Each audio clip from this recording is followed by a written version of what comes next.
Hello everyone. ఈరోజు రేపట్లో మన pre birthday video అనేది చాలా అద్భుతంగా చాలామంది యూజ్ చేస్తున్నారు. ఇది చిన్నపిల్లలకు ఫస్ట్ బర్త్డేకి ఎక్కువగా యూజ్ చేస్తూ ఉన్నారు. మనమైతే ఇప్పుడు చూస్తున్నాం ఇక్కడ ఫస్ట్ బర్త్డేకి అయితే వీళ్ళ దగ్గరికి వెళ్ళడం జరిగింది. ఫోటోషూట్ చేయించుకున్నామని చెప్పేసి వీళ్ళైతే ఫోటోషూట్ అయితే చేయడం జరిగింది. అయితే నేను ఫస్ట్ ఏమనుకున్నానంటే స్టూడియోస్ ఏమన్నా కట్టున్నాయేమో, ఎందుకంటే చాలా సోషల్ మీడియాస్లలో ఇట్లా మా స్టూడియోస్లో అయితే ఉంటుంది, వచ్చి తీపించుకోండి ఆఫర్ కూడా ఉంటుంది అంటారు.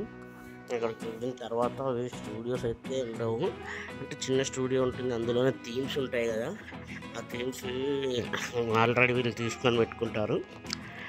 దాన్ని ఇంకా ఫోటోలు తీస్తారు. ఒక విధంగా చెప్పాలంటే అది కూడా చాలా కష్టం. చూస్తున్నారు కదా ఇప్పుడు చాంద్ తీసినప్పుడు కూడా దానికి సంబంధించిన ఎక్విప్మెంట్స్ అవి తెచ్చుకొని బ్యాక్గ్రౌండ్లో బ్యానర్ పెట్టి ముంగడ మాత్రం అది అంత స్మూగా అట్లా వేసేసి తీస్తూ ఉన్నారు.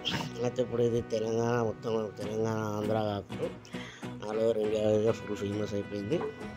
ప్రీ బర్త్డే వీడియో అంటే ఇంకా అందరూ చాలామంది చేయించుకుంటున్నారు.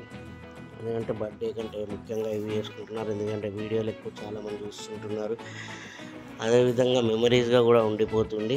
ఆ పిల్లలవి అలాగా వాళ్ళు పెద్దగా అయిన తర్వాత వాళ్ళకి చూపించుకోవడానికి అండ్ అలా బంధువులకు చూపించుకోవడానికి చాలామంది ఇష్టపడుతున్నారు.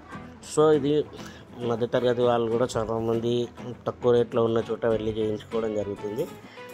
ఆ విధంగా చేయించుకుంటే వాళ్ళకి మెమరీస్ ఉండిపోతుంది. బర్త్డే అనేది జరిగి అయిపోయిన తర్వాత చూపించుకోవడానికి ఉండకపోవడం అవుతుంది అనమాట.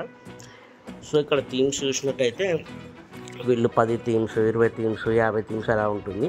కానీ పిల్లలు అలసిపోతారు. 10 థీమ్స్ వరకు, అంటే 10 గెటప్స్ వరకు చేసే వరకే చాలా బాగుంటుంది. వాళ్ళు కూడా చాలా మంచి ఎంజాయ్గా చేస్తారు. ఆ తర్వాత పిల్లలకి ఏమవుతుందంటే వాళ్ళు అలసిపోవడము, వాళ్ళకు ఆకలి వేయడము, ఇంకా టైం అయిపోతుండడము, అండ్ ఫోటోగ్రాఫర్స్, వీడియోగ్రాఫర్స్ వాళ్ళు కూడా బాగా అలసిపోవడం జరుగుతుంది. సో మీరు ఎంచుకుంటే 10 థీమ్లు ఎంచుకుంటేనే బాగుంటుంది. అండ్ ఇంకోటి, స్టూడియోకి వెళ్ళినప్పుడు ఎర్లీ మార్నింగ్ వెళ్ళండి అండ్ పిల్లల్ని బాగా పడుకోబెట్టాలి. పడుకోబెట్టిన తర్వాత తీసుకొని వెళ్తే బాగా ఉంటుంది, ఎందుకంటే నిద్ర అది రానికుండా. ఇంకోటి, ఇది బిఫోర్ లంచ్ లోపల అయిపోగొట్టుకోవాలి, అంటే ఆఫ్టర్ లంచ్ తర్వాత అన్న వెళ్ళాలి, వెళ్ళి ఈవినింగ్ లోపల అయిపోగొట్టుకోవాలి. అలా అయితే బాగుంటుంది.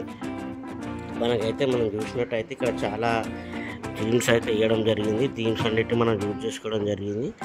సో మీరు చూడవచ్చు ఇప్పుడు ఈ థీమ్స్ అన్నీ చూసి మనం ఎలా ఉన్నాయో చెప్పండి ఫ్రెండ్. మనమైతే ఇక్కడ ప్రతి థీమ్ని అయితే యూజ్ చేసుకోవడం జరిగింది.